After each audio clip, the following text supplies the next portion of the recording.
Bonjour, je me présente, je m'appelle Juliette Ezan et aujourd'hui je vais vous parler de la régénérescence des nerfs.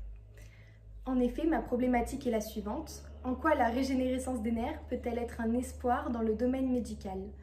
J'ai choisi cette problématique puisque j'ai étudié les nerfs durant mon année scolaire, ce qui m'a beaucoup intéressée. Et de plus, j'ai regardé multiples documentaires qui ont permis d'enrichir mes connaissances et donc j'ai voulu les partager avec vous aujourd'hui. Alors tout d'abord, un enfant de 8 ans a perdu ses deux bras après un accident et donc on lui a fait une opération à l'hôpital de Philadelphie, une opération qui a été très minutieuse, qui a demandé beaucoup d'expérience. Donc en fait on lui a recousu les nerfs avec deux nouveaux bras, donc on lui a greffé les nerfs pour pouvoir après faire une rééducation et que cet enfant puisse faire usage de nouveau de ses bras. Et en fait, cette opération a réussi. Et si elle a réussi, c'est parce que les nerfs ont réussi à se régénérer suite à un mécanisme bien précis. Mais comment? Alors tout d'abord, il existe deux systèmes nerveux, donc le système nerveux central et le système nerveux périphérique. Donc le système nerveux central n'a pas la capacité de se régénérer et il regroupe la moelle épinière et le cerveau. Cependant, il y a aussi le système nerveux périphérique qui lui regroupe tout le reste du corps et a cette capacité de pouvoir se régénérer. Alors un nerf, tout d'abord, il est composé de neurones et ces neurones, en fait, ce sont des longues cellules ayant un corps cellulaire et un noyau, des dendrites et des axones. Et en fait, dès qu'un nerf dégénère, les axones qui constituent le neurone qui sont dans le nerf viennent se dégénérer. Donc pour pouvoir régénérer un nerf, il faut tout d'abord que les deux extrémités de nerfs qui ont été endommagées soient en contact. Donc c'est pour ça qu'on les recoue. Et ensuite, en fait, c'est tout un processus. Donc il y a les cellules de Schwann qui sont des cellules qu'on ne trouve que dans le système nerveux périphérique.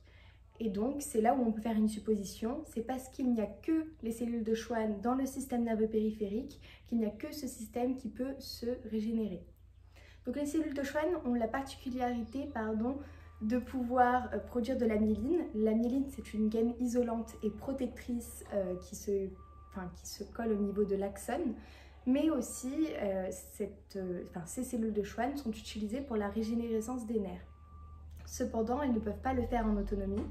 Donc il y a les fibroblastes qui sont des petites cellules qui se situent dans le tissu conjonctif qui viennent rentrer dans le processus de régénérescence. En fait, elles viennent envoyer un signal aux cellules de Schwann pour engendrer une impulsion afin de créer un amas de cellules au niveau de la zone endommagée et pouvoir commencer le processus de la régénération du nerf.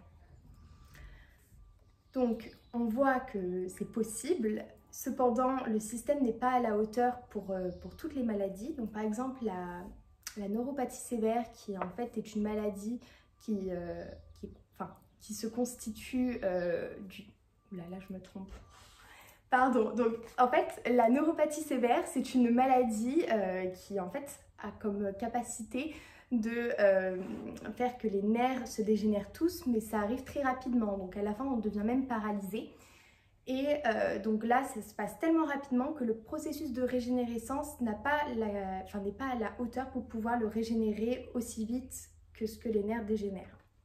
Mais il y a quand même des espoirs dans la médecine, comme par exemple pouvoir accélérer ce processus de régénérescence pour pouvoir en quelque sorte enlever ces contraintes, mais aussi pouvoir faire remarcher des personnes paralysées, par exemple ceux qui ont une lésion au niveau de la colonne vertébrale, puisque c'est le système nerveux central, on ne peut pas normalement régénérer ses nerfs, mais il y a un espoir qu'on puisse un jour, par exemple, injecter des cellules de Schwann dans le système nerveux central. Mais bon, c'est tellement minutieux que ça paraît compliqué, c'est toujours en recherche. Donc voilà, il y a plein d'espoirs, il y a même aussi un espoir pour pouvoir pour pouvoir soigner des cancers qui en fait touchent les nerfs et donc les nerfs sont cancéreux puisque ça serait peut-être le même mécanisme. Mais ça, c'est encore que des suppositions, il n'y a rien de concret.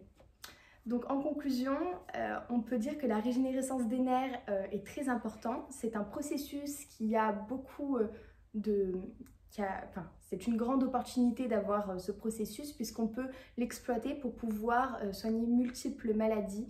Et aujourd'hui, c'est encore en recherche. Le professeur Lloyd, par exemple, cherche de nos jours à pouvoir faire remarcher des gens qui ont été paralysés.